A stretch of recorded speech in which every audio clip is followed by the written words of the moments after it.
Well, blessings and good morning or good afternoon, depending on where you are. How are you guys doing?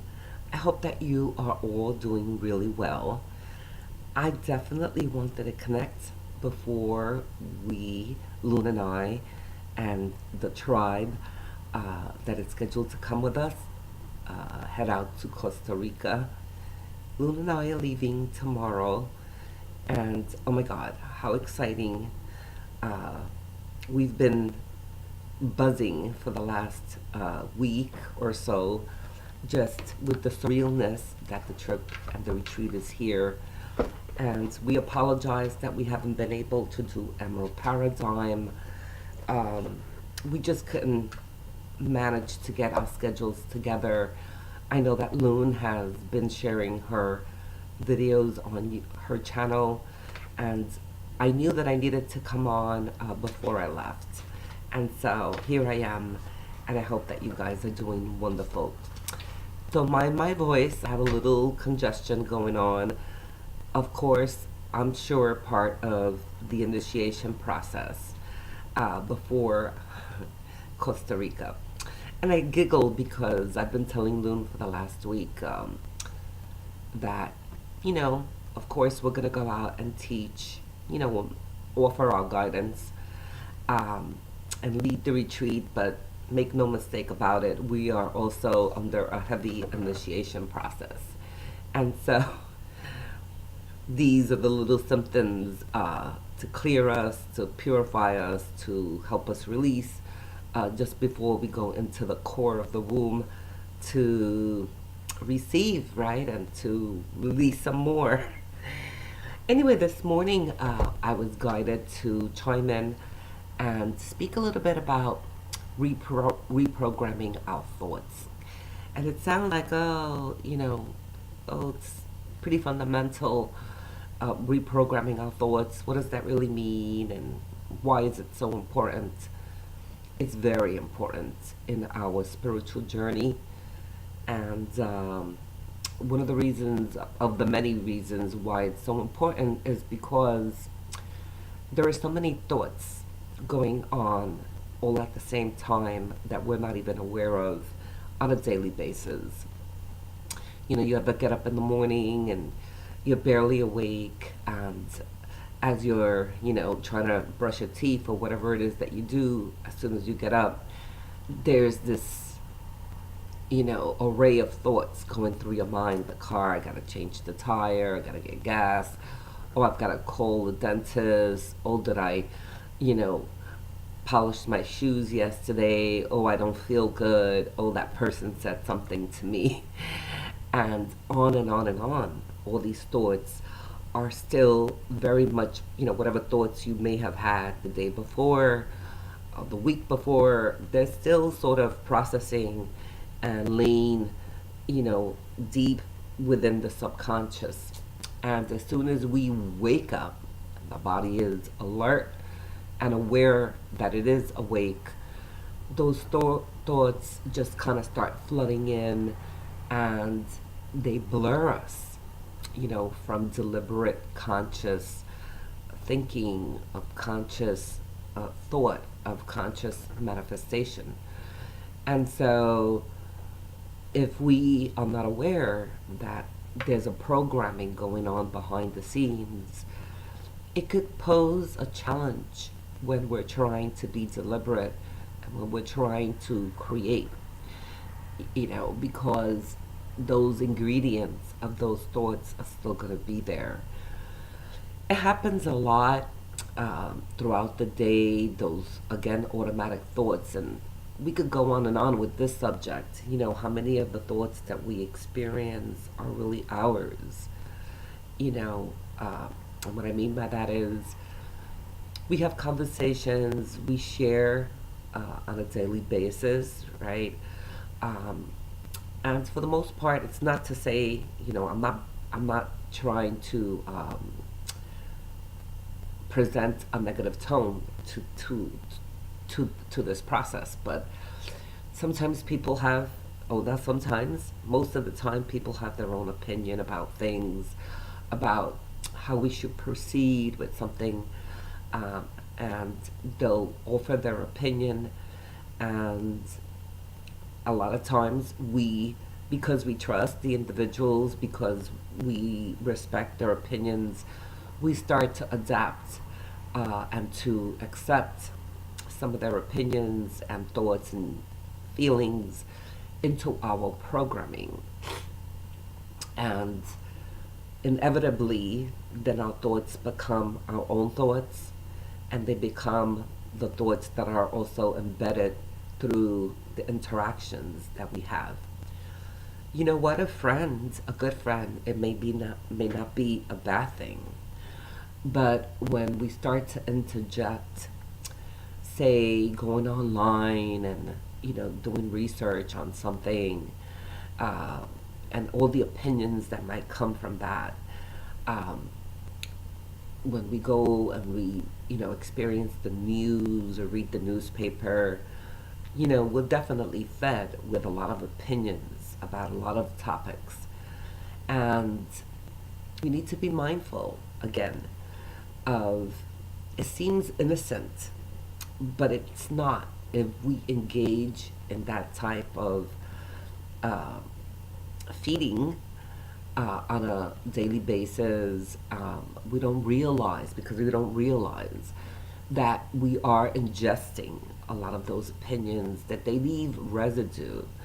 You know, it could be, it could even be a good cause, like an advocacy that's being presented, but behind it, there could be a lot of anger, you know, a lot of justification, and before we know it, it starts to influence the way we feel about certain topics, about certain groups, about certain people, and and it starts to impact our matrix of how we process and what we're holding behind the scenes, and how we're going to then respond to certain things, right? So, mindfulness, you know, I always get made fun of because I don't know what's going on in the news. I really have no idea. And sometimes I do feel sort of disconnected because people start talking about something that happened and I have absolutely no idea. Um, but I rather not be informed than to subject myself to 30 minutes of the heavy vibrational programming that's presented in the news on a daily basis, and I rather not ingest all of that just to be informed that there is something important, because I feel that eventually, if it's something really, really important, it's going to come to me. Somebody's going to share it with me, or I'm going to see it on one of the social media channels or something like that. But I don't I don't subject myself to watching the news, or reading the newspapers, or even tabloid magazines, and I don't want to, and I don't want to have that programming in my space, and so that's one of the reasons, because it influences.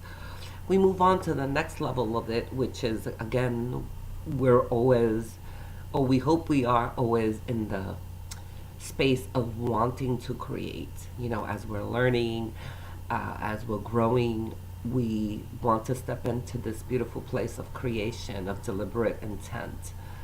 And I've always said this before, I'm sure I've mentioned it in a lot of the videos. The ingredients that go into that formula of creation should be pretty much precise. We don't want to introduce any ingredients that are going to taint the creation, the beautiful recipe that we're creating. And so, if we're not mindful of, the thoughts that are behind the thoughts, the fears, the doubts, the skepticism, the the doubt that we really can create, holding on to fears and beliefs and opinions, then that is going, those ingredients may be very well introduced into the formula that we're looking to create, you know. So what do we do with that? How do we, is there a way to deprogram ourselves? And is there a way to ensure that none of these, you know, poltergeist ingredients get into this delicious recipe of creation that we're trying to manifest? Well, I believe that there is, it's possible, but the word then deliberate has to be magnified. We have to be very deliberate, and we also have to be very conscious. And in order to get to that place of consciousness, we have to become the observer of what's going on, what's playing in that mindset, in the subconscious and in the conscious. And we could do that by being authentic and being honest with ourselves and, ratting ourselves out with love when we do have those episodes of go these thoughts, that are not very productive, that are, limiting, that are scary.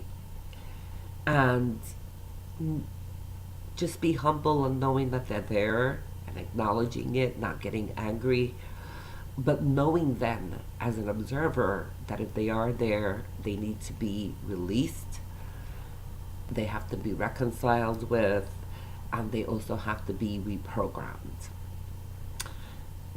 How do we release them? We could do pardon letters, mantras, speaking to the self. I am well, all is well, everything around me is in the highest order. Hope and faith are my foundation. I am a conscious creator. I am in the moment of now. Uh, uh, all that I desire is surrounded by love and light and inspiration and enthusiasm. And repeating these words, these affirmations or mantras as often as you can, especially when you find yourself in a moment of, of having these clutters of thoughts. I'm working with someone who's actually experiencing some anxiety, and that anxiety manifests in a lot of fearful thoughts. And it's very frustrating for them, as you can imagine, because they don't want to be in this place, of anxiety and of experiencing all these fearful thoughts. And they don't know how to stop them. It's like an automatic thinking. And that's exactly why, one of the reasons why I was inspired to share this, because it is fighting an automatic recording. Because the mind literally records every experience, every thought, and just stations it in our subconscious. And so, when we talk about being mindful, or conscious, it is really talking about doing a lot of work before we get to that conscious place of releasing or rewinding, writing over those thoughts, that may not serve us. So I guess in a roundabout way, there's no shortcut. Although we always leave the door open for the miraculous, that we can step into a space and, be completely free of any thoughts or fears or doubts that's in our programming. But most of the time, we have to do a little inventory. We have to do a little we have to go through an observation process. And even though it's frustrating or cumbersome, we want to take the time to make sure that to the best of our ability, we've reprogrammed a lot of those non-productive thoughts that are in our recording system, so that then we can have a pretty clear space to create, with nothing but amazing energy of inspiration, of high vibration, of manifestation, of inspiration, and all those great feelings and ingredients that are so important to creating a manifestation of something important, right? Oh my goodness, I'm so clogged. I'm sorry. And so I hope that helps. You know, it could become a little exercise for you to become aware of, maybe over the next day or so, to just monitor how, what thoughts do you become aware of as you wake up or as you're going through the day. By the way, this is not just in the morning. Uh, these kind of thoughts are there all the time.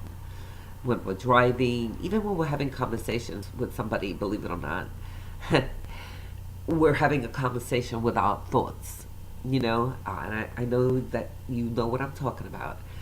Uh, what are those thoughts doing? Why are they interfering? And are they adding and bringing something to, the interaction, the sharing, or are they taking you away somewhere and still, infusing some fear or something that's nudging at you that's not necessarily to your highest good, right?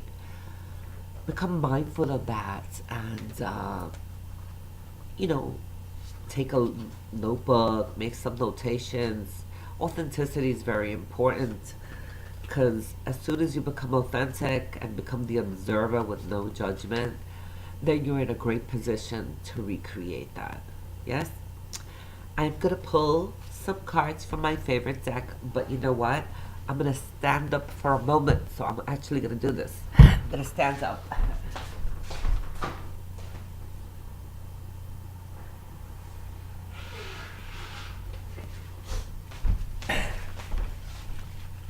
I am back. I feel better now. I had to blow my nose.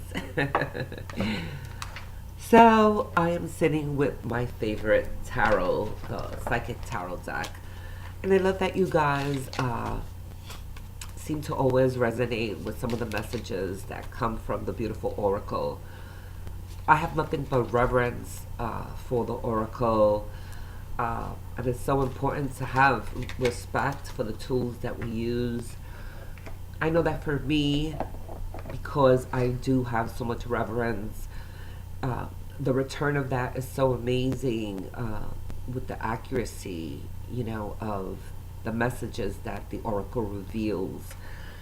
And we could see that when we do a collective reading, but when we do an individual reading, it's amazing. And still, after so many years of doing this sacred work, I'm still awestruck by the clarity of the messages that are revealed, that are validated through a reading. And so I just want to share, having respect for the tools that we use is definitely what opens to have that kind of experience. Yes? We take a beautiful breath, always clearing the space. We should always do that whenever we're partaking in a ritual or connection. Being able to take that beautiful inhale of prana, exhale to clear the space, any energies that may not serve the clarity of a reading or communication through meditation, whatever it is that you're doing. I love to blow shamanic energy into my tools to clean them. And here we go. Love, love, love, love, love, love this card. It is fertility, and it speaks for itself, giving birth, bringing into the presence a new chapter, a new you, bringing into fruition something that you have put into manifestation, being ready for the receiving of that. This is such a celebratory card of saying, we did it, you did it. Be ready to bring birth, to give birth to the beauty of you, the beauty of your dreams, of something that you have planted into the earth. Of course, it can speak of physical birth as well. Uh, if you are looking to conceive or to add, to bring life, definitely an energy in this card, but collectively, it's about stepping into a new realm, to a new vibration of you, uh, and celebrating that. Wow, what a beautiful card. That's everything, right? Two more. And then we go the other way, the ebb and flow, right? Deception and envy. You know, don't be distracted, is what I feel here, even though the card says deception and envy. You know, don't be distracted by people who may not agree, who may not support you, who disagree, who may be jealous, of the fact that they may be stuck or find themselves in another situation, and all at the same time feel your light, feel your growth. Uh, I say this with love, but there's a lot of illness out there, mental and spiritual illness. Don't get distracted by that. Stay in your lane. And, talking about thoughts, how much thought we put into when somebody lashes or somebody doesn't agree or tries to interfere, with the great vibrations that we're in. Be mindful of that. Don't invest. It's an investment. Don't invest too much energy. The card went flying. And the last card for today is reward and recognition. Absolutely stand in your space. Congratulate yourself for your growth, for a job well done. I do feel work here, promotions, getting to another level, completing something, knowing your worth, and knowing that it's perfectly okay to share that worth, to display it, to be able to stand on a platform to celebrate yourself and your growth. But I do feel elevation here, so promotions, or perhaps making a decision that's taking you to a higher place of experience and of recognition for how much work you've done. Yes? Wow, I love those cards. Yes. I'm so sorry again that I'm all stuffy. I didn't know how it was going to pan out. But I wanted to, connect. I wanted to share a little bit about mindfulness and deliberate thinking, thoughts. And I wanted to just merely connect before we head out to Costa Rica tomorrow, Luna and I. We don't know. We don't know if we're going to be able to have service. We hear that U.S. phones do not work there, but I hope, I'm sure that Luna does as well, that we may have access to be able to do a little live stream, to be able to connect. And so stay tuned. If we're able to, then hopefully you'll get you'll get a notification. But of course, we know that we take all of you with us, your love, your light, and your vibration, your good wishes. And of course, we leave our love, our light, and our peace with you. We look forward to connecting with you through Emerald Paradigm when we return. And I look forward to returning and sharing all the wonderful experiences that we have there, and the light, to share the light and the energy that we bring back. Yes? Until then, stay very blessed, stay in a high vibration, and remember that you are beautiful and that you are loved. Yes? Love you so very much. Bye-bye.